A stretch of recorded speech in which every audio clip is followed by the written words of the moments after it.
하나님의 말씀을 함께 보겠습니다. 시편 119편 말씀입니다.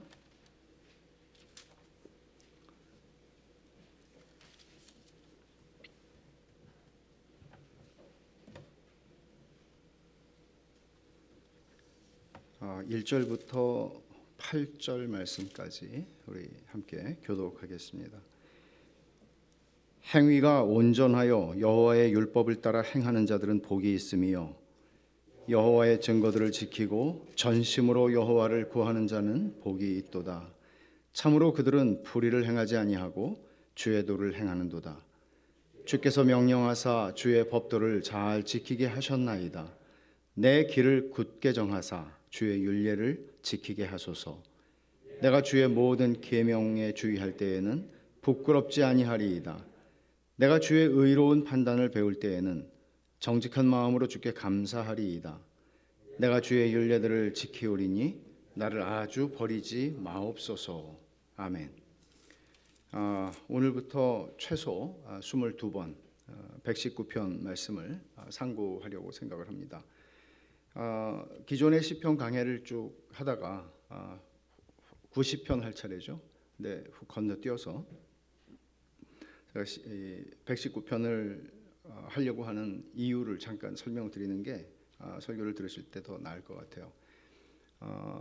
시편 119편의 제목을 내가 사모하는 말씀이라고 시편 강해와 별도로 다른 하나의 강해 시리즈로 지금 생각을 하고 있습니다. 내가 사모하는 말씀. 아까도 잠깐 말씀을 드렸지만 시편 119편은 176절로 구성되어 있습니다.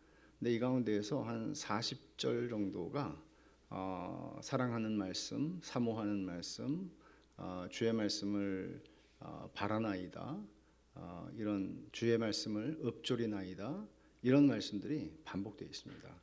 그러니까 얼마나 이 시인이 하나님의 말씀을 사랑하고 있는지, 그 말씀을 향한 그의 마음이 여기에 풍성하게 그리고 깊게 담겨져 있고, 이 말씀을 제가 이제 여러분들과 특별히 이제 나누려고 생각을 하는데, 개인적으로 제가 이 말씀을 좋아하게 됐던 거는 고등학교 때예요. 중학교 때 회심을 하고 나서 저에게 그 부인할 수 없는 현저한 변화가 일어난 거는 말씀이 좋았다는 거죠. 말씀이 너무 꿀과 같이 달았다는 거죠.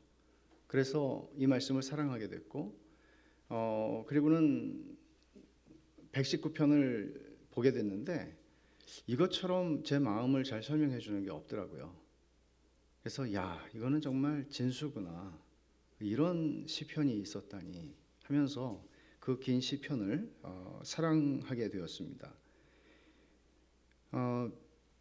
목사가 되고 나서 언젠가 이 시편 119편을 좀 설교하고 싶다 하는 마음이 있었는데, 제가 선교사를 하는 한 15년 못했고, 그리고 이제 목회를 이후에 하는데 시편 강해를 시작을 했는데 한 중간까지밖에 못했어요, 미국에서. 그래서 기회가 되면 하고 싶다. 그리고 이제 우리 베샬롬 교회에서 시작을 했는데 기회가 사실 온 거죠. 조금만 더 기다리면. 근데 안식월을 하면서 그 하나님의 말씀에 대한 이 시편 119편은 하나님의 말씀에 대한 사랑, 하나님의 말씀에 대한 칭송, 하나님의 말씀의 영광과 그 능력과 그 따뜻함과 그 위로와 이 모든 것들을 찬송하는 그런 시편이잖아요. 근데 우리 교회에서 제가 목회를 하면서 처음으로 걸었던 모토라고 할까요? 뭐 해마다 바뀌는 그런 게 아니고 말씀이 이끄는 교회가 되고 싶다. 어떤 사람이나 특정한 어떤 것이 아니라 말씀이 이끌어가는 그 말씀의 능력을 믿으니까요. 근데 그 말씀의 능력과 그 말씀의 본질, 이거를 더 여러분들과 깊게 그리고 풍성하게 좀 나누고 싶은 마음이 안식월 하는 동안에 굉장히 강해졌어요. 그래서 돌아오면 119편을 먼저 하고 나서 90편으로 돌아가야 되겠다. 그리고 주님이 허락하시면 90편부터 해서 150편까지 가고 싶다, 그런 생각을 했습니다. 다른 시편들이 다 그렇지만 사실 시편은 노래이고 찬송입니다. 기도입니다. 그러니까 이것은 우리에게 그냥 읽으라고 준 책이라기보다는 성경이라기보다는 본래 히브리 사람, 이스라엘 사람들의 찬송이었고요, 기도였습니다. 그런 의미에서 우리가 이 시편을 소리를 내서 읽는 거 굉장히 중요합니다. 시편을 읽을 때 특히 다른 말씀들도 물론 그게 유익하죠. 시편 강해를 하면서 그 시편에 있는 그 모든 우리 인간이 겪고 만나는 모든 상황들 속에서 하나님의 백성이 어떻게 하나님 앞에 기도했는가를 이 시편의 풍성한 150편이나 되는 시들을 통해서 우리에게 보여주고 있는데, 특별히 119편을 보면서 저는 제가 목회 서신에도 썼습니다마는 이거를 읽어주는 거를 이제 들으면서 걸어요, 매일. 근데 듣는 것만이 아니라 듣는 대로 이게 제 기도가 돼요. 기도거든요. 처음에 세 절, 오늘 제가 처음 세 절을 오늘 우리가 상고할 텐데, 이 처음 세 절을 제외하면 다 기도예요. 처음 세 절은 이제 설명이고요. 그래서 저는 이 시편의 모든 내용, 176절이나 되는 이 모든 내용에 여러분 모두가 베샬롬 교회의 교인인 우리 모두가 공명했으면 좋겠다, 그런 생각을 하게 되는 거죠. 공명이라는 말의 사전적인 의미는 남의 사상이나 감정, 행동 따위에 공감하여 자기도 그와 같이 따르려 함, 이게 공명이에요. 이 시편을 읽다 보면, 그래, 이 시를 누가 썼는지는 몰라요. 아마도 다윗일 것 같은데 써 있진 않으니까요. 그래, 나도 이 시인처럼 나도 이 기도가 내 기도가 되고 싶어. 그리고 기도하는 대로 그렇게 살고 싶어. 이 사람처럼 그런 마음들을 우리가 가졌으면 좋겠다 하는 것이죠. 그래서 이것이 저와 여러분들의 기도가 되고 또 이 시편을 가지고 노래를 부를 수 있으면 좋겠다 하는 생각입니다. 크리스토퍼 애쉬는 말씀의 기쁨이라고 하는 그의 시편 119편 강해 서론에서 이런 말을 합니다. 시편을 읽을 때 자신에게 아래 세 가지 질문을 해보라. 세 가지 질문이요. 첫째, 본문을 이해하고 있는가? 교훈적인 질문이에요. 내가 이 본문을 제대로 이해하는가? 두 번째, 가슴으로 느끼고 있는가? 이것은 감정적인 질문입니다. 세 번째, 기꺼이 노래할 마음이 일어나는가? 그러니까 감정으로 느꼈어요. 그 다음에는 이제 의지적인 건데 막 이거를 가지고 막 노래를 부르고 싶어요. 아마 곡을 쓸 수 있는 사람 같으면 여기다가 곡을 붙일지도 모르겠어요. 노래를 부르고 싶은 거예요. 혹시 이 가사를 가지고 만들어진 노래가 있나? 찾아보겠죠. 노래를 부르고 싶어요. 이 시인이 수없이 많이 얘기하는 것처럼 내가 작은 목소리로 주의 말씀을 읊조리나이다.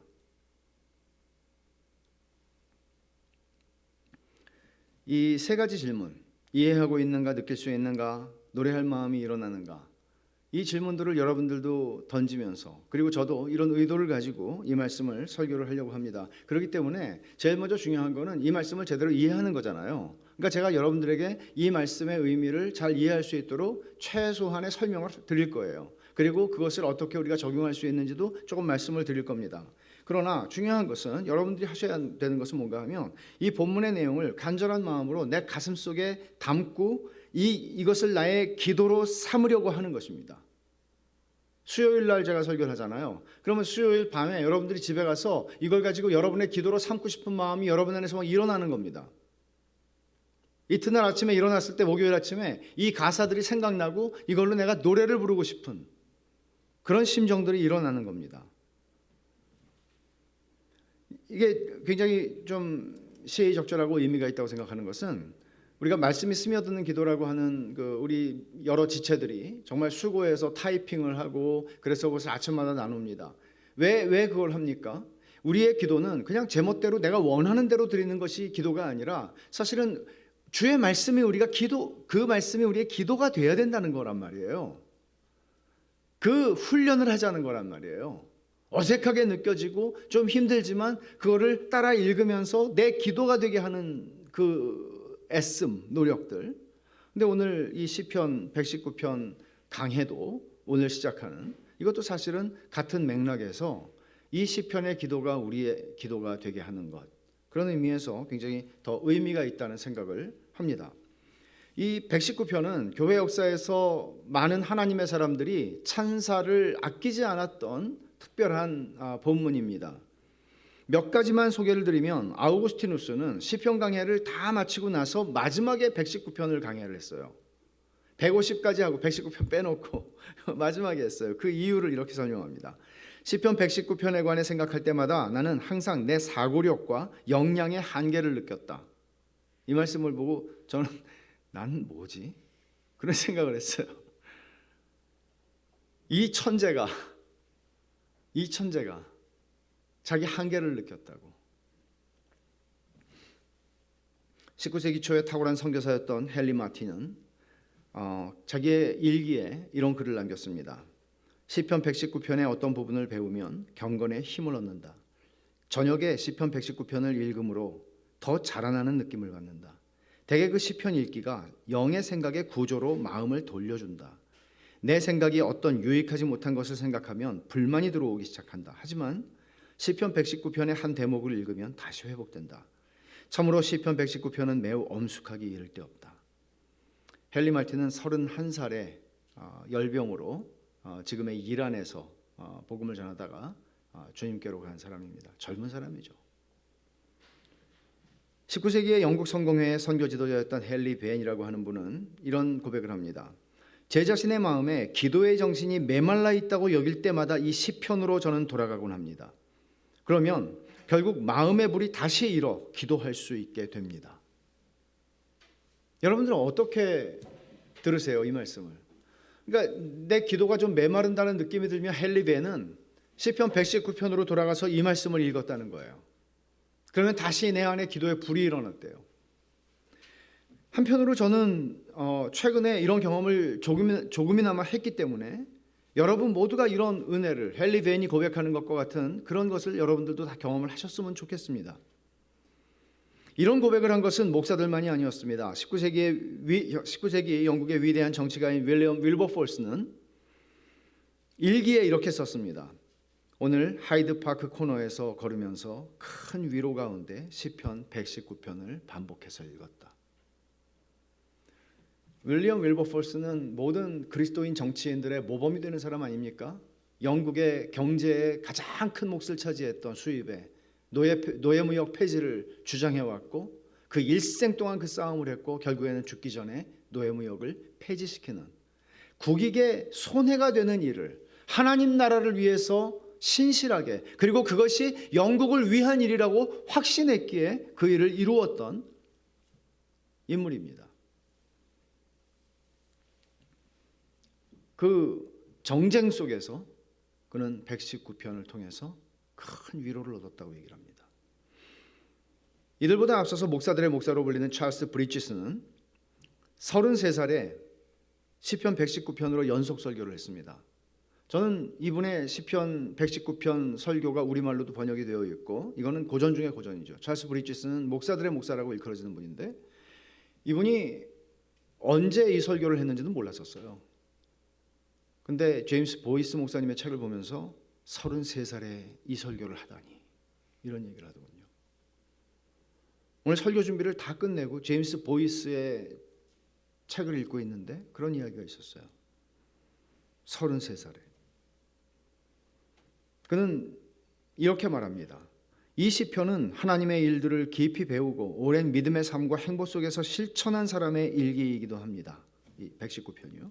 또 이 시편은 모든 시대의 신자들의 생명이 걸린 경건의 시금석으로 쓰도록 주신 하나님의 선물입니다. 우리 경건의 시금석이라는 거죠. 시편 119편을 읽었는데도 내 마음에 아무 감동도 없고 느낌도 없고 아무것도 없다. 그러면 여러분 심각한 것입니다.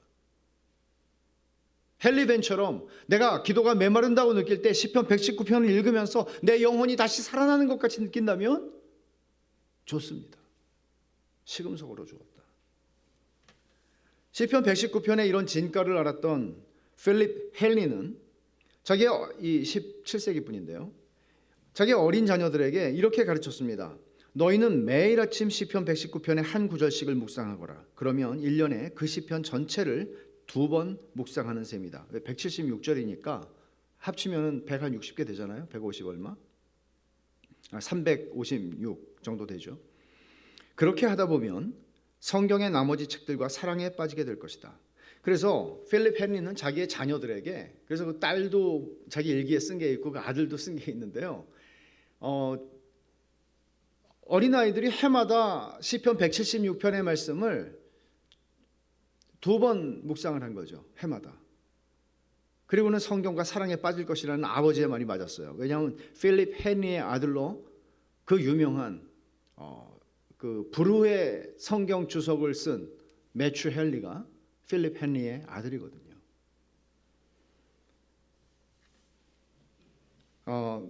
저는 자녀들을 둔 가정에서 시도해 볼 만한 일이라고 생각을 합니다.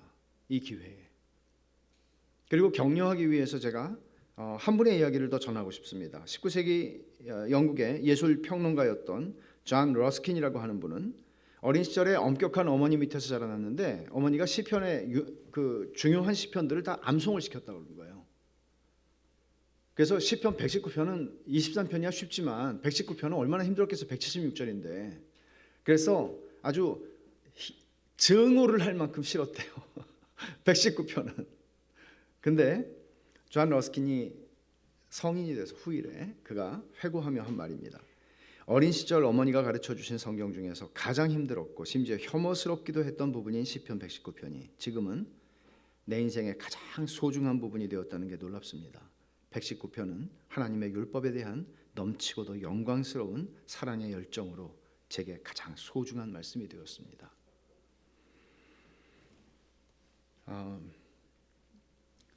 자녀들에게, 그리고 여러분 자신도, 그리고 한편으로는 정말 이 176편을 암송을 해보고 싶은 욕심이 생기더군요.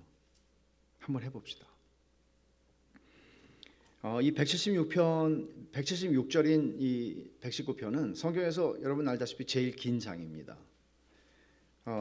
이와 관련해서도 119편에 얽힌 일화들이 굉장히 많은데 흥미로운 것 하나를 소개를 해드리고 싶어요. 17세기 에딘버러의 주교였던 조지 위셜트라고 하는 분의 일화인데, 이 사람이 사형 선고를 받습니다.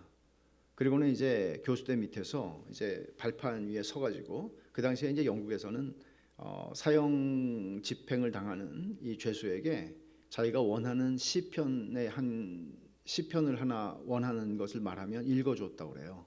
죽기 전에. 그래서 이 똑똑한 사람은 시편 119편을 읽어달라고 한 거죠. 그러니까 시편 119편을 읽고 있는데 한 3분의 2쯤 읽었을 때 이 사면령이 도착을 한 거예요. 말 타고. 그리고 살았다는 얘기죠.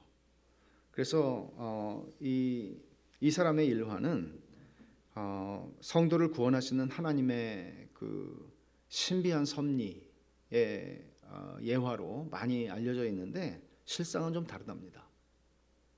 이 사람이 경건한 사람 쪽이라기보다는 영리한 사람 쪽이었다고 합니다. 그래서 사면령이 올 것 같은 느낌이 있는데, 그래서 시간을 벌은 거고 성공을 한 거죠. 어떻든 이 시편은 굉장히 긴데 정교해요. 우리가 이게 한글 성경으로 읽으면 잘 모르죠. 동그라미 표시나 그냥 문단 나누기처럼 있는데 이게 전부 176절인데 제가 22번 설교를 한다 그랬잖아요, 최소. 근데 오늘부터 벌써 틀어졌어요. 내용이 많아가지고 둘로 쪼갰거든요. 23번. 근데 22연으로 돼 있어요. 22연으로 돼 있는데 전부 정확하게 8절이에요. 8절인데 이것만의 문제가 아니라 8절인데 이게 그 히브리어 알파벳이 22자입니다. 이 시의 형태는 그 이합체시라고, 옛날에 답관체라고도 말하고 이합체라고, 우리식으로 말하면은 아마 그 뭐죠, 그 이렇게 얘기하면은 이렇게 그 글자 앞자 얘기하면 하는 그 뭐죠, 삼행시 같은 그런 형식이라고 보시면 되는데 히브리어 알파벳 첫 번째 글자부터 마지막 글자까지 1연은 8개의 문장이 전부 다 히브리어 알파벳 첫 번째 알파벳 A, 그게 A가 아니고 이제 알렙라고 하는 건데 전부 알렙으로 시작해요. 그러니까 히브리어 성경으로 이렇게 보면은요, 앞자리가 똑같고 8개가, 그 다음에 베이트, B죠, 영어로 말하면. 그리고 마지막에 터브까지 똑같아요. 그러니까 8개가 전부 다 같은 글자로 시작을 해요. 놀랍게 그렇게 맞춰놓은 것이죠. 아마 이런 것들은 고대에 암송하기 좋도록 해놓은 어떤 그런 방식인 것 같아요. 그리고 또 한 가지 우리가 119편에서 주목할 것은 뭔가 하면, 이 시인이 쓰고 있는 단어 중에 하나님의 말씀이라고 말하지 않고요, 하나님의 말씀을 묘사하는 8개의 단어를 계속 반복해서 쓴다는 거예요. 그 8개의 단어를 보면 1절에 보면은 율법이라는 말이 나오죠. 여호와의 율법을 따라 행하는 자들은, 율법이라는 말이 있어요. 이거는 우리가 많이 알고 있는 말이죠. 그러나 모세의 율법을 의미하는 건 아니고 훨씬 더 큰 가르침이라는 뜻으로 이 말을 쓰고 있습니다. 그리고 두 번째로 나오는 말은 뭔가 하면 증거라는 말인데 2절에 나오죠. 여호와의 증거들을 지키고, 그렇게 말하죠. 증거라는 말, 두 번째로 나오는 말, 이것은 하나님의 신실하심을 증명한다 하는 증거의 의미로 사용되고, 세 번째는 4절을 보시면 법도라는 말이 나옵니다. 주께서 명령하사 주의 법도를 잘 지키게 하셨나이다. 법도. 이 법도라고 하는 말은 권위자의 지시와 명령을 강조하는 표현입니다. 이게 다 어감이 다르다는 것이죠. 그리고 율례라는 말이 5절에 나오죠. 내 길을 굳게 정하사 주의 율례를 지키게 하소서. 율례라고 하는 이 말은 법적 구속력을 강조하는 말이고, 계명이라고 하는 말이 6절에 나옵니다. 내가 주의 모든 계명에 주의할 때, 계명, 이것은 하나님의 권위, 그러니까 복종할 것을 강조하는 그런 표현입니다. 여섯 번째로 판단이라는 말이 7절에 나옵니다. 내가 주의 의로운 판단을 배울 때에는, 이 판단, 이것은 재판관이신 하나님의 판단을 가리키는 말입니다. 그리고 말씀이라는 것이 9절에 나오죠. 청년이 무엇으로 그의 행실을 깨끗하게 하리이까 주의 말씀만 지킬 따름이니이다. 말씀, 이것은 가장 일반적인 단어인데 선지자들이 하나님의 말씀 받아서 말할 때 쓰는 단어들이 말이죠. 그리고 마지막으로 약속이라고 하는 말이 11절에 나와요. 내가 주께 범죄하지 아니하려 하여 주의 말씀을 내 마음에 두었나이다 하는데, 이게 사실은 약속이에요. 그래서 이런 단어들이 이 8개가 나오는데, 8개가 어떤 방식으로 나오냐면 각 연이 8절이잖아요.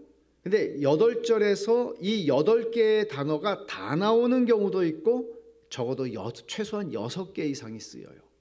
그러니까 계속 반복된다는 거죠. 그러니까 여기서 우리가 알 수 있는 것은 뭔가 하면, 이 단어들 하나하나가 다 다른 의미를 가지니까 거기에 주목한다, 이런 게 아니라, 사실 이 시인은 하나님의 말씀을 이렇게 다양한 방식으로, 보석에 한 8개 면이 있다면 그 면들을 다양하게 지금 표현을 하려고 하는 것이다 하는 것을 우리는 이해할 수 있고, 이것 말고도 또 어떤 학자들은 길이라고 하는 말이 3절에 나오는데, 3절 하반절에 주의 도를 행하는 도다, 주의 길이라는 말이거든요, 도가. 그래서 길이라는 말, 또는 132절에 이름이 나와요. 132절 잠깐만 보세요. 주의 이름을 사랑하는 자들에게 베푸시던 대로 내게 돌이키사 내게 은혜를 베푸소서. 그러니까 한 뭐 이건 학자에 따라 조금 다른데, 3절에서 한 5절 정도를 제외하면 176절 중에서 172절에서 175절은 전부 다 이 말씀이라는 단어들을 8개 중에 하나를 다 가지고 있는 거예요. 모든 구절이, 몇 개를 제외하고. 근데 이제 거기에 길이라는 단어도 있고 이름이라고 하는 거, 또 90절에 성실하심이라는 단어도 있는데, 이런 것들도 사실은 말씀을 의미하는 것으로 이해를 할 수 있습니다. 근데 이 모든 하나님의 말씀이라는 것을 다양하게 지금 표현하고 있는데, 이것들이 다 이걸 꿰뚫고 있는 개념이 있어요. 그건 뭔가 하면 언약이라는 개념이에요. 그러니까 하나님의 언약이라는 것은 하나님과 우리의 관계를 설명해 주는 최고의 단어예요. 최고의 개념이에요. 하나님과 우리가 그런 말 하죠. 세례라는 것을 왜 세례입니까? 세례는 하나님의 언약의 표예요. 내가 하나님과 언약을 맺은 사람이다 하는 표예요. 그러니까 언약을 맺었다는 것은 하나님께서 그 언약을 캔슬하시거나 되돌리시거나 무효로 그런 방식으로 하나님이 없었던 것으로 만들지 않으신다는 거죠. 왜? 그분의 신실하심 때문에. 그래서 심지어 하나님의 사랑을 그냥 사랑이라고 표현하지 않고 구약 성경에서는 헤세드라고 하는 말로 표현하잖아요. 그것은 뭐예요? 언약의 사랑. 미울 때도 있잖아요. 우리가 못나게 놀고 하나님 싫다고 그러고 우리가 딴 길로 갈 때. 근데 하나님은 그래도 사랑하신다는 거예요. 무엇이 그 사랑을 끌고 가죠? 하나님의 언약이. 그러니까 버릴 수 없는, 실패할 수 없는 그런 사랑이 하나님의 사랑이죠. 그러니까 여기에 있는 이 하나님의 말씀을 묘사하는 이 단어들 전체에는 언약과 구속이라고 하는 이런 개념, 은혜라고 하는 개념들이 쫙 깔려 있다는 거예요. 그리고 결국 뭐냐? 이 8개의 단어든 10개의 단어든 간에 하나님 말씀을 묘사하는 것은 결국 우리에게는 이 성경이에요. 이 성경이에요. 이 성경 심히 사랑합니다. 찬송가 있잖아요. 그러니까 성경에 대한 말씀이에요. 이제 본문을 잠깐 살펴보겠습니다. 1연이 알파벳 철자인 알렙으로 시작한다고 얘기했죠. 1절과 2절을 보면은 시편 1편 1절을 생각나게 하는 거예요. 복이 있는 사람은 이렇게 시작하잖아요. 여기에서도 보면 1절에 하반절의 끝에 보면 1절 끝에 보면 복이 있으며 그랬죠. 2절 끝에 또 보세요. 복이 있도다. 똑같은 말인데 우리말로는 맨 뒤에 나와 있지만 사실 이 복이 있도다 복이 있으며 하는 말이 히브리 말로는 맨 앞에 나오거든요. 이게 시편 1편 1절하고 같은 방식인데 복 있는 사람은 이렇게 얘기를 하는 거예요. 이거는 어떤 의미인가 하면 그냥 단순히 서술을 하는 거. 이런 사람 복이 있어. 이렇게 서술하는 게 아니라 이 복이 있다는 말을 먼저 좀 이해를 하죠. 행복하다는 뜻이에요. 이런 사람은 행복해. 그러면 우린 다 행복하길 원하잖아요. 인간의 기본권이잖아요. 행복 추구권이라는 건 인간의 기본권이고 헌법에도 있잖아요. 근데 문제는 뭐예요? 그 행복이 어떻게 얻어지는지를 모른다는 거죠. 그러니까 행복이 돈이면 얻어질 거라고 생각하니까 사람들은 목숨을 걸고 돈을 원하는 거예요. 또는 어떤 사람들은 그것을 어떤 사랑하면 행복할 거라고 생각해서 누군가를 사랑하는데 목숨을 걸죠. 우리는 다 나름대로 어떤 것이 나를 행복하게 해줄 것이라고 하는 생각 때문에 그 일을 합니다. 문제는 타락한 인간이 어떤 게 행복의 길인지 찾을 수 없다는 거죠. 아무리 내가 원하는 성공을 얻어도 그게 행복을 보장하지 않는다는 거죠. 그러면 인간을 창조하시고 인간을 만드신 하나님께서 우리에게 주시는 말씀이 뭔가 하면 바로 이 말씀이에요. 진짜 너희가 행복하려면 어떻게 해야 되는지 알아? 그게 시편 119편 전체의 주제예요. 사실은 그게 하나님의 말씀하고 관계가 있다는 거죠. 진짜 행복한 것은 시인이 말하는 행복한 사람은 어떤 사람인가 하면요, 1절에 보면 행위가 온전하여 라는 사람, 행위가 온전한 사람이에요. 그럼 여러분 이 말을 오해하지 마십시오. 이거는 죄가 없는 의인이다 이런 얘기를 하는 건 아닙니다. 이 말을 직역하면, 히브리 말을 직역하면 길에서 흠이 없는 사람 이런 말이에요. 길이란 말이에요. 이 행위라는 말이 사실은 그 우리 길따름이라고 그러잖아요. 그 제자들을. 그러니까 길에서 흠이 없는 사람이다. 근데 여기 온전하다는 이 단어는요, 노아에게도 썼던 단어예요. 노아에게. 창세기 6장 9절을 보면 노아는 의인이요 당대의 완전한 자라. 여러분 그런 말도 우리가 오해하기 쉬운데 완전한 자라는 얘기는 노아가 죄가 없다는 얘기가 아니잖아요. 그리고 실제로 성경은 노아의 죄도 기록하고 있잖아요. 노아의 부끄러운 일들도. 노아도 죄인이었습니다. 그러나 완전한 자라고 표현하고 있죠. 흠이 없는 자라고 표현하고 있죠. 여기서도 그런 의미로 지금 쓰고 있는 건데 이 완전하다, 온전하다라고 하는 이 말의 그 뉘앙스는 뭐가 중요한 건가 하면 방향성이에요. 방향성. 그러니까 이 사람이 넘어진 적이 없어, 실패한 적이 없어, 실수한 적이 없어 그런 게 아니라 지금 이 사람이 이 길에서 지금 제대로 된 방향으로 가고 있느냐 하는 얘기를 하는 거예요. 넘어지기도 하죠. 그러나 제대로 된 방향으로 지속적으로 가고 있는가? 지금 그것을 행위가 온전하여 라는 말로 쓰고 있는 것이죠. 그러니까 그 삶의, 그 인생의 궤적이 하나님을 향하여 걸어온 궤적을 보여주는가? 여러분 한번 이것을 적용해 보십시다. 여러분이나 저나 한번 우리가 살아온 인생이 많든 적든 돌아보십시오. 내 인생의 궤적은 상당히 많이 가려져 있고 숨겨져 있고 남들이 알 수는 없는 것이지만 그것은 정말 하나님을 향한 여정을 보여주고 있는가?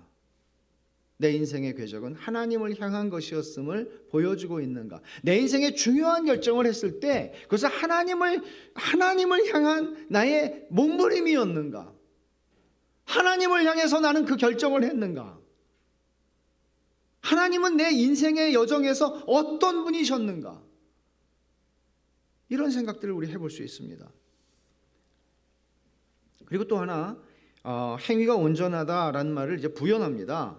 여호와의 율법을 따라 행하는 자들은 복이 있다. 그러니까 행위가 온전하다는 것은 다시 말하면 여호와의 율법을 따라 행하는 사람이다. 행한다는 말, 걸어간다는 말이에요. 그러면 하나님의 율법을 따라, 여호와의 율법을 따라서 걸어가는 거예요. 이 길에서 내가 하나님을 나의 목적으로 삼고 내가 하나님을 향하여 걸어간다는 의미는 우리가 하나님의 말씀을 따라 산다는 얘기예요. 말씀의 길로 행한다는 의미입니다. 그럼 여기서 여러분 이 단어들을 한번 주목해 보세요. 1절부터 3절에 행한다 하는 말이 나오고 2절에 지키고, 그리고 또 구하는, 3절에 행하지 아니하고 행하는도다. 이게 전부 다 동적인 단어들이에요. 말하자면 신앙이라고 하는 것은 안주하는 것이 아니라 말씀의 길을 따라서 계속 걸어가는 것입니다. 신앙은 딱 한 자리에 안주하는 게 아니라는 말이죠. 그리스도 안에서 우리가 얻은 신분 중요합니다. 믿음으로 말미암아 그리스도와 연합되어 있다는 그 은혜 가운데 사는 것 중요합니다. 이신칭의의 은혜 속에서 확신을 하는 것 중요합니다. 그리고 우리가 믿음으로, 행위가 아니고 믿음으로 구원을 받았기 때문에 우리들은 그 은혜 안에서 만족하고 기뻐하는 것 중요하죠. 그러나 신앙은 거기 안주하는 거 아닙니다. 예수님께서도 지난주에 우리가 살펴본 말씀대로 너희는 좁은 문으로 들어가, 그리고 좁고 협착한 길로 계속 걸어가, 그렇게 말씀하십니다. 존 번연은 왜 철로 역정, Pilgrim's Progress라고 하는 표현을 썼을까요? 우리 신앙이 계속 전진하고 가는 여정이니까요. 계속 전진하고, 넘어져도 또 일어나서 전진하고, 또 늪에 빠져도 또 나와서 또 전진하고, 그걸 알았던 것이죠. 그러면 여러분, 이 사람이 행복하다고 말하는 거예요. 행위가 온전해요. 말하자면 하나님을 방향성으로 두고 그 방향으로 걸어가는 사람, 다시 말해서 여호와의 율법을 따라서 걸어가는 사람, 하나님의 말씀을 힘입어 그 말씀의 지시하심을 받고 걸어가는 사람, 그 사람은 행복한 사람이다. 근데 문제는 뭔가 하면 내가 지금 하나님을 향해 걸어가는지를 어떻게 확신할 수 있죠? 내가 지금 하나님을 향해 걸어가는 게 맞나? 어떻게 확신할 수 있죠? 그게 바로 여기서 여호와의 율법을 따라라는 말이죠. 하나님의 말씀의 기능은 뭔가 하면, 내가 지금 하나님의 말씀은 내가 어떤 가치와 어떤 목적과 어떤 방향을 가지고 살아가야 하는지를 성경은 말씀하고 있고, 뿐만 아니라 그것을 확인시켜 주는 것이죠. 성경이 하는 일입니다. 그래서 그것을 바울 사도는 디모데후서 3장 마지막 부분에서 디모데에게 그 말을 한 거죠. 하나님의 말씀의 기능을 한번 찾아보죠. 디모데후서 3장 16절.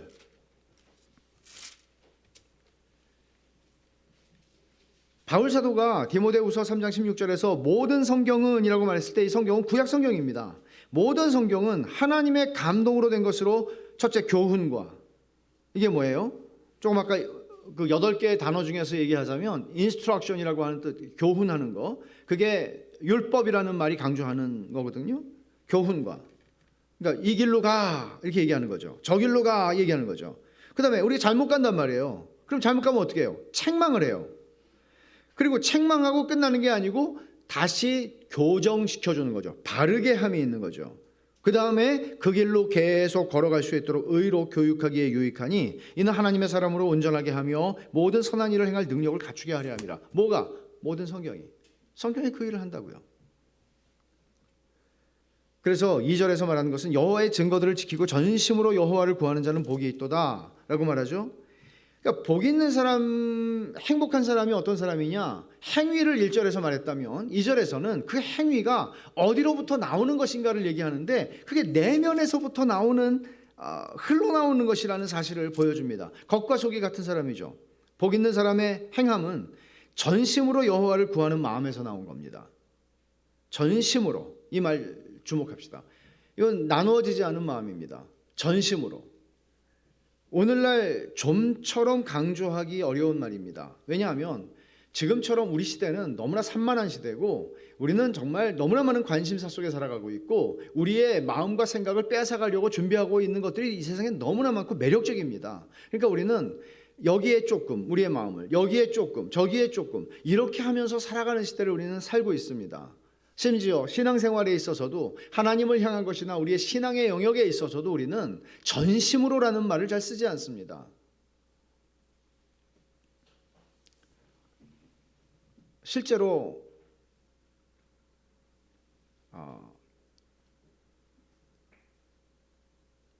요즘의 추세가 전심전력하지 않는다는 것입니다. 제가 최근에 읽은 베스트셀러 가운데 하나는 기독교 서적은 아니지만 그런 책입니다. 젊은이들이 전심으로 뭘 하지 않는다는 겁니다. 그러니까 이거저거 다 해보는데 아무것도 할 줄 아는 게 없다는 거죠. 전공도 이거 바꾸고 저거 바꾸고 대학교 한 7, 8년 다닌 사람이 수두룩하다는 겁니다. 전심으로. 그러니까 우리가 신앙생활에 있어서도 적당히 자기 욕망을 충족시켜가면서 적당히 이것도 해보고 저것도 해보면서 그냥 적당히 하나님을 따라간다는 거죠. 거기다가 전심으로라고 하는, 전심으로 구하는 자는 행복하다. 그러면 전심으로 여호와를 구하는 자는 행복하다. 그런 마음에서부터 어떤 게 나오는가 하면 행위에서 온전한 자가 나오는 거죠. 행위가 온전한 자가. 근데 문제는 어디서 틀어지는 거죠? 전심으로 여호와를 구하는 사람이 없어요. 이 전심으로라는 말은 불편함을 초래하는 말입니다. 하나님을 섬기는 게 전심을 요구한다. 그러면 우린 좀 불편해지기 시작하죠. 어떻게 이만큼 하는 것도 양반인데, 이만큼 하는 것도 대단한데 어떻게 전심으로 하나님을 그렇게 얘기한단 말이에요.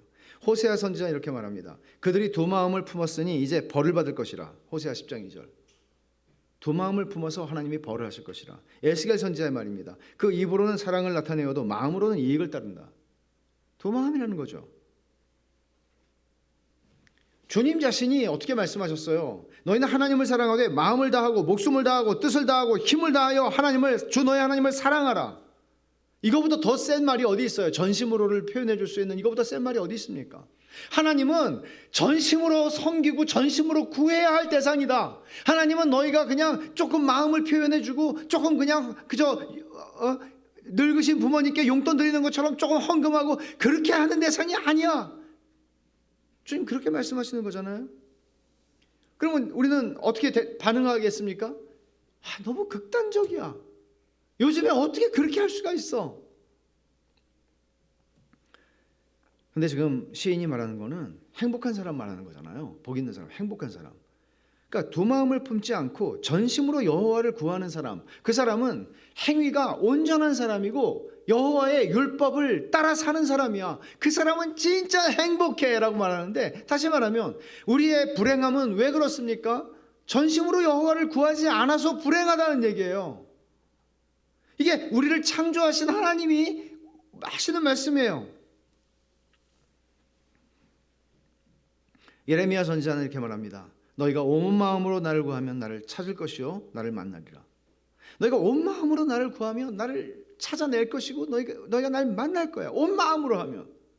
이것은 구약 선지자들과 신약의 서신서들을 쓴 모든 사도들, 주님 모든 주의 말씀의 공통적인 요구입니다. 전심으로 하나님을 섬기는 건 마음을 다해야 하는 것입니다. 그럼 우리가 정말 전심으로 하는 게 뭐가 있죠? 다른 데 있죠. 다른 데 있죠. 본문이 말하는 복은 하나님의 뜻을 행하고 싶은 간절한 마음, 그것을 알려고 늘 애쓰는 실천적인 습관에 걸려 있는 복입니다. 그러니까 정말 전심으로에 걸려 있는 복이에요. 이게 전심. 오늘 되게 중요한 단어입니다. 이게. 근데 전심이 어떻게 나오느냐? 하나님의 말씀에 감동을 받을 때 나와요. 이 마음은 억지로 전심으로 해 그게 아니고 감동을 받을 때 나와요. 3절은 이런 사람의 실상을 정리하듯이 묘사를 해주고 있습니다. 참으로 그들은 불의를 행하지 아니하고 주의 도를 행하는도다. 불의를 행하지 아니하고 주의 도를 행하는도다. 여러분, 전심으로 여호와를 구하는 사람이 불의를 행하겠습니까? 불의를 행하는 것의 문제는 뭐죠? 입으로는 하나님을 공경한다고 하지만 마음으로는 자기 이익을 따르는 사람들 때문에 불의가 일어나는 것 아닙니까? 근데 전심으로 하나님을 구하는데 어떻게 그 사람의 인생 속에서 불의를 구하는 일들, 불의를 행하는 일들이 일어날 수 있겠습니까? 말도 안 되는 것이죠. 그리스도 안에서 새 피조물이 된 사람이 어떻게 불의를 지속하고 살아갈 수 있겠어요? 여기에 3절에서 행한다, 행하지 아니한다, 행한다 하는 말은 히브리 말로는 완료형인데요. 이 완료형은 어떤 의미인가 하면 지속적으로 끈기 있게 꾸준히 그냥 한다는 거예요. 그러면 여호와를 구하는 사람은 어때요? 지속적으로 불의를 행할 수 없죠. 그리고 주의 도를 행하게 된다고 말을 하는 것입니다. 이런 사람은 행복하다는 거예요. 말씀을 정리하면서 한 단어를 주목하겠습니다. 길이라고 하는 단어입니다. 오늘 여러분 제목이 말씀의 길을 따라 행하는 것입니다. 길이라고 하는 단어가 1절부터 3절에 안 나옵니다. 우리말로는 안 나오지만 실제로 2번 나옵니다. 1절에 행위가 온전하여 할 때 행위가 길이라고 그랬죠. 히브리 말로는. 그리고 3절에서 주의 도를 행하는 도다라고 할 때 그 도도 같은 단어입니다. 히브리 말로는 데렉라고 하는 말인데 이 데렉이라는 말이 참 많은 사랑을 받는 단어입니다. 그래서 영어권에 있는 그 크리스천 가정에서는 아이의 남자아이의 이름을 데렉이라고 지어주는 경우들이 꽤 있습니다. 그래서 제가 종종 시편 강해를 하며 인용하고 있는 제가 최고의 주석으로 꼽고 있는 데렉 키드너라고 하는 분, 그분의 이름이 데렉이거든요. 그 아빠가 주어준 이름이죠. 키드너는 아버지 이름이고 이 성이고. 데렉 키드너. 데렉이라는 이름을 가진 신학자를 제가 아는 사람만 해도 3사람입니다. 뭐죠? 뜻이? 길이라는 겁니다. 이것은 그리스도인의 삶이 여정이라는 것을 의미하는 것입니다. 문제는 뭔가 하면 말씀의 길로 행하는가 아니면 다른 길로 행하는가 하는 것입니다. 여러분, 주의 3절 하반절에 주의 도를 행하는도다 그렇게 말을 했죠. 이 사람은 전심으로 여호와를 구하는 사람이죠. 그래서 길에서 흠이 없는 사람이에요. 방향성이 분명한 사람이에요. 시편 119편 전체는 주님의 길로 행하는 것, 그것은 바로 여호와의 율법을 따라 행하는 말씀의 길이다 라는 것입니다. 그럼 여러분 질문은 이 말씀 1절부터 3절을 우리가 보면서 질문하는 것은 우리 자신에게 여러분은 지금 그 말씀의 길을 따라서 가고 있습니까? 이거예요. 왜 이게 중요해요? 이게 행복하다고 말씀하세요. 근데 말씀의 길을 벗어나잖아요. 그러면 아무리 돈을 많이 벌어도 아무리 성공을 하고 아무리 사람들이 알아주고 뭐 어떻게 돼도 행복하지 않다는 거예요. 행복할 수 없다는 거예요.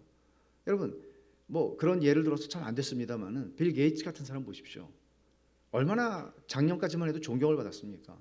가정을 잘 이끌고 모범적이고 돈 많이 벌었고 번 돈 가지고 일찍 은퇴해서 공익을 위해서 자기의 삶을 헌신한 얼마나 좋은 리더입니까? 그러나 드러난 것들은 얼마나 형편없는 이야기들입니까? 그의 도덕성이 행복하지 않다는 거죠. 왜 그렇게 할까요? 사람은 채워지지 않기 때문입니다. 여러분은 지속적으로 여기 3절에서 제가 그랬죠. 완료형 행하지 아니하고 행하는도다. 주의 도를 행하는도다. 이 말은 주의 도를 지속적으로 끈기 있게 계속해서 넘어질 때 나갈 때가 있지만 다시 돌아와서 그 길을 행한다. 주님의 길을 행한다. 그 말씀의 길로 행한다. 걸어간다. 그럼 여러분들은 지속적으로 하나님을 향해서 그 방향성을 가지고 하나님을 향해서 그 말씀의 길을 걸어가고 있습니까? 지금 그렇습니까? 너무나 중요한 질문 아닙니까? 만일 그렇다는 대답을 할 수 없다면 또 이런 질문을 할 수 있습니다. 여러분은 전심으로 하나님을 구하고 계시나요? 여러분의 삶에서 전심으로 여러분이 하고 있는 일이 있을 수 있습니다. 그게 잘못됐다는 얘기 아닙니다. 그리고 우리는 전심으로 하나님을 구하기 때문에 전심으로 다른 건 아무것도 할 수 없다, 그런 말도 아닙니다. 성경에서는 우리가 어떤 일을 할 때 하나님 앞에서 하듯 그 일을 전심으로 하라고 가르칩니다. 이것은 서로 배치되는 얘기가 아닙니다. 나는 하나님께 전심으로 하나님을 구하기 때문에 나는 내 아내를 보호하고 사랑할 시간이 없고 내 자녀들을 돌봐줘야 할 시간이 없다, 그렇게 말하지는 않는 것입니다. 여러분들은 전심으로 하나님을 구하고 살고 계십니까? 오늘 이 말씀이 우리들에게 어떤 도전을 주나 하면 왜 그렇게 안 살아? 왜 그렇게 안 살아? 살아! 이런 게 아니라 이거예요. 진짜 행복한 사람은 전심으로 하나님을 구하는 사람이야. 나누어진 마음으로 하나님을 수십 년 섬겼을 수도 있습니다, 여러분. 나누어진 마음으로요. 제가 지난주에 주일날 그런 말씀 전했죠. 수십 년 동안 신앙생활을 하고 했어도 내가 아직도 주님을 모르겠다. 왜 그러냐? 한 번도 믿음으로 주님을 신뢰함으로 좁은 문으로 들어가 본 적도 없고 좁고 협착한 길로 주님을 믿음으로 걸어가 본 적이 없기 때문이다. 같은 말이에요. 전심으로 하나님을 섬겨본 적이 없어요. 두 마음으로 하나님 섬기는 거죠. 그러니까 정말 문제는 뭔가 하면 오늘날 하나님을 안 섬기고 교회를 떠나는 것이 문제가 아니라 하나님을 섬긴다고 말하지만 항상 나뉘어진 마음으로 하나님을 섬기고 또 그것이 아무 문제가 되지 않는다고 여기는 태도입니다.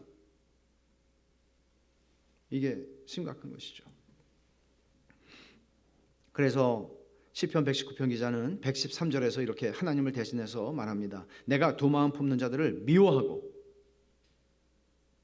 113절에서 그렇게 말해요. 그러니까 이 제자도라고 하는 것은 그리스도께서 나를 위해서 모든 여정을 다 완수하셨으니까 나는 이제는 아무것도 안 해도 돼, 그게 아니고요. 제자도는, 기독교의 제자도는 주님이 나를 위해서 이루신 그 길, 그리고 주님이 나를 따라오라고만 말씀하신 그 길을 따라서 그리스도를 바라보고 그 방향성을 가지고 그리스도를 따라가는 것입니다. 이게 제자도입니다. 그래서 요한일서 2장 6절에서 이렇게 말하죠. 그의 안에 산다고 하는 자는 그가 행하시는 대로 자기도 행할지라. 그가 걸어가시는 방향으로, 그가 걸어가시는 대로 그도 걸어갈지라. 그렇게 얘기하는 거예요. 이렇게 걸어가는데 정말 중요한 거, 오늘 말씀 정말 중요한 거, 신앙이란 전심으로 여호와를 구하고 방향, 그 말씀의 길로 걸어가는 것이다.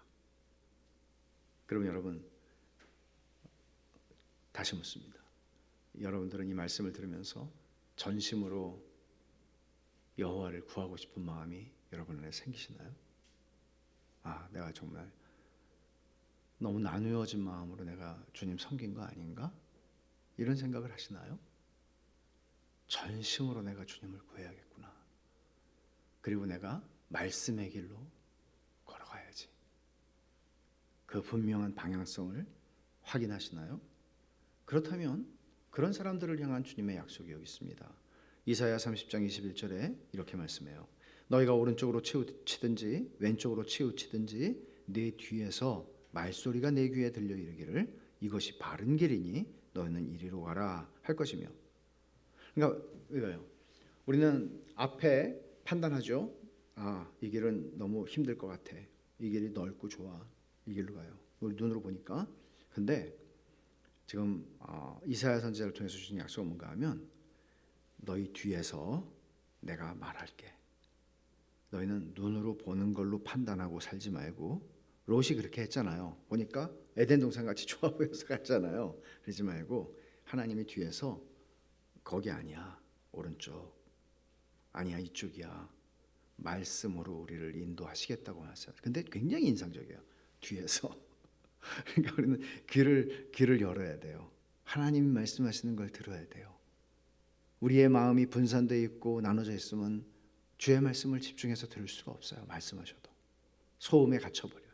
사라져버려요. 우리는 말씀하시는 주님을 들으면서 이 길을 걸어가는 사람들입니다.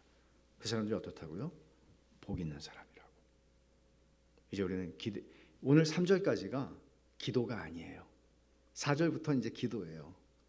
그래서 이 연결되는 부분을 제가 다음 8절까지 말씀을 다음 주에 나누도록 하겠습니다. 같이 한번 기도하십시다.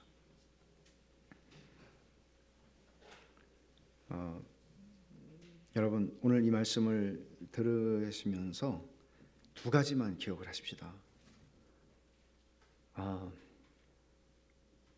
내 마음에 정말 전심으로 내가 주님은 전심으로 섬겨야 되는 분이세요. 만유의 주가 되시기 때문이죠. 내가 정말 전심으로 주님 섬기기 원합니다. 내가 전심으로 주님을 구하고 싶습니다. 전심으로 여호와를 구하는 자는 복이 있으며, 전심으로 내가 주님을 구하고 싶습니다. 그리고 넘어질 때가 많지만 저는 주님을 향해서 이 방향성을 잃지 않고 말씀의 길로 가겠습니다. 우리가 이렇게 주님 앞에 고백할 수 있다면 하나님께서 아시죠? 우리가 맨날 넘어지는 사람인 거 주님이 아시죠? 그렇지만 얼마나 기뻐하시겠습니까? 저는 이 말씀을 준비하면서 그런 마음들이 제 안에서 많이 일어나는 것을 경험했습니다. 정말 전심으로 전심으로 목회를 한다 이거보다 더 전심으로 나는 주님을 구하는 사람이 되고 싶습니다. 다른 건 다 그 다음이죠. 전심으로 주님을 구하고 말씀의 길로 가고 싶습니다. 우리 같이 한번 잠깐만 그렇게 좀 고백할 수 있으면 좋겠어요. 잠깐만 기도하십시다. 하나님 아버지, 주님이 말씀하신 대로 행위가 온전하여 여호와의 율법을 행하는 자는 복이 있도다. 주님, 정말 이 행복한 것, 이것이 주의 말씀을 지키고 전심으로 여호와를 구하는 자들이 누릴 복인 줄 압니다. 하나님 아버지, 사랑하는 베샬롬의 모든 권속들, 그리고 제가 정말 저희들은 전심으로 주님을 구하는 사람들이기를 원합니다. 전심으로 주님을 구하는 사람들이 베샬롬 교회가 되게 해주시고, 전심으로 주님을 구하는 사람들, 그리고 주님을 향해서 넘어질지언정 주님을 향해서 그 방향을 잃지 아니하고 불의를 행치 아니하며 주의 도로 행하는 사람들이 되게 하여 주시옵소서. 아버지 하나님 말씀으로 인도함을 받게 해주셔서 저희 뒤에서 말씀하시는 주의 음성에 귀를 기울이게 하시고, 주께서 저희에게 기록된 말씀으로 주신 성경을 통해서 하나님이 저희를 친히 이끌어 주시는 것을 경험하는 인생이 되게 해주시고, 하나님 아버지, 이 복을 인생을 사는 동안에 충만하게 누리는 저희들 모두가 되게 하여 주시옵소서. 아버지 하나님, 참 감사합니다. 저희 가운데 119편을 통해서 도전하여 주시고 저희의 마음을 새롭게 하여 주시고 시편 기자의 마음에 공명하게 하여 주셔서 그의 고백, 그의 기도, 그의 찬송이 저희들의 고백이 되고 저희의 기도가 되고 저희의 찬송이 되게 하옵소서. 하나님 아버지, 전심으로 여호와를 구하는 저희가 되기 원합니다. 그 행복을 저희가 누리고 이 철로 역정을 걸어가기를 원합니다. 목적을 잃지 않고 그 방향성을 잃지 않고 말씀의 길로 행하기를 원합니다. 주님, 베샬롬의 모든 권속들이 다 그러하게 하여 주시옵소서. 예수님의 이름으로 기도하옵나이다. 아멘. 우리